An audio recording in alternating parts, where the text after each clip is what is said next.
We all kind of think that to be a killer investor, you've got to have this genius level IQ, right? But what if the real secret to financial success, what if it has way more to do with your psychology than your raw brain power? Well, today, that's exactly what we're taking into. We're decoding what's called the Buffett temperament. And hey, don't just take my word for it. The man himself, Warren Buffett, said it.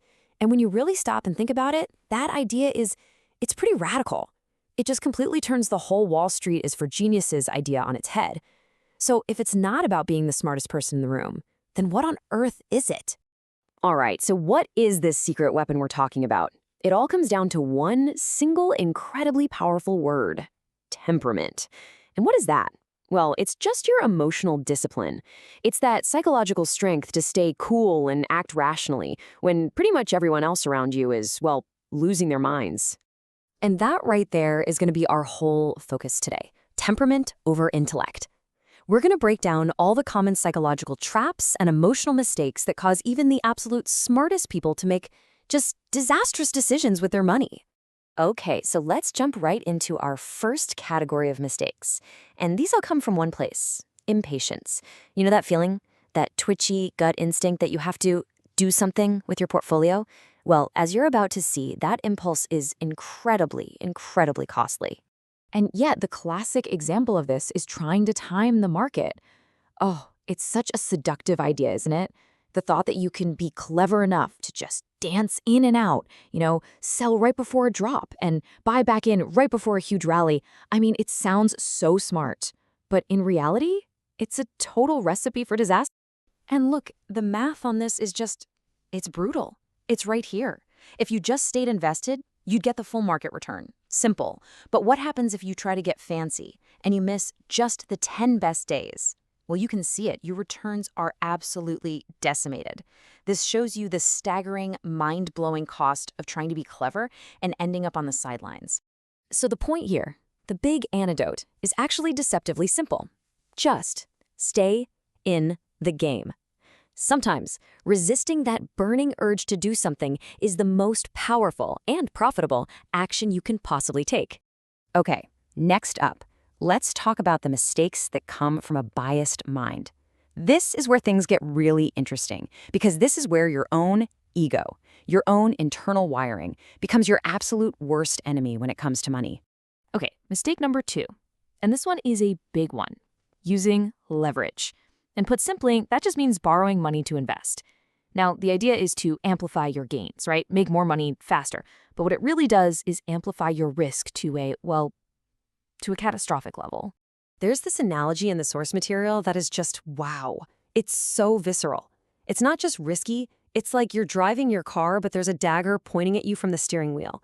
Any little bump in the road, any small, unpredictable market correction, it isn't just a setback. It's fatal. Game over. And in fact, Buffett has said that leverage is pretty much the only way a truly smart person can go completely, totally broke. It takes what should be a temporary, recoverable problem and turns it into a permanent one. Why? Because it wipes you out of the game for good. All right, next up, we've got a classic psychological trap: confirmation bias. And oh man, our brains just love this one. It's our natural and really unhelpful habit of only looking for information that proves what we already believe to be true. We just ignore anything that challenges our brilliant ideas. It's a mental shortcut, sure, but in the world of investing, it's a shortcut straight off a cliff. So how do you fight back against your own brain?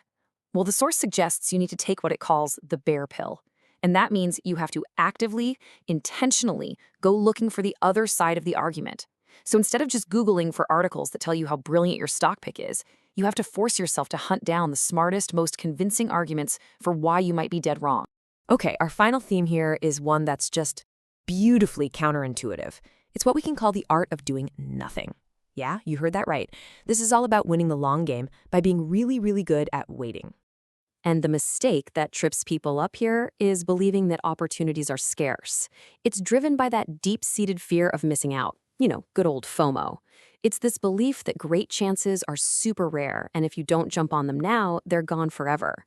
And that feeling causes investors to swing at every single pitch that comes their way, no matter how terrible it is. It's really the perfect storm, isn't it? Your bias triggers your impatience. Now, to really get why this is such a huge mistake, Buffett uses this fantastic analogy from baseball. So think about it. In a baseball game, the pitcher throws the ball, and if you let 3 good pitches go by without swinging, you're out, right? There's this constant pressure on you to act. But here is the absolute game-changing difference. In the game of investing, there are no called strikes. None. You can stand there and watch hundreds, maybe even thousands of opportunities fly by. Bad companies, overpriced stocks, weird fads. And guess what? There's absolutely zero penalty.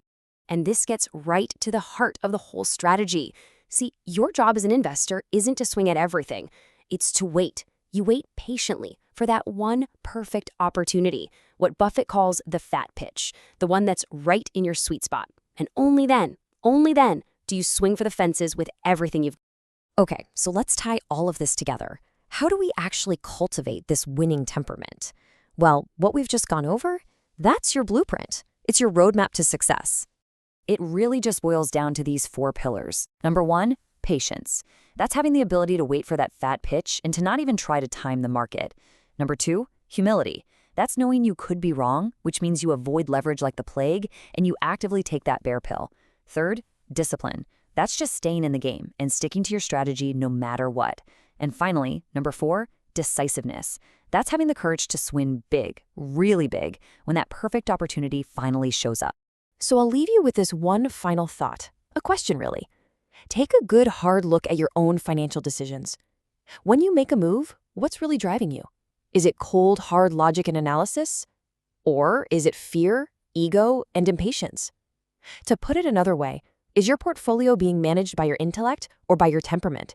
Because the answer to that question, well, that might just be the key to everything.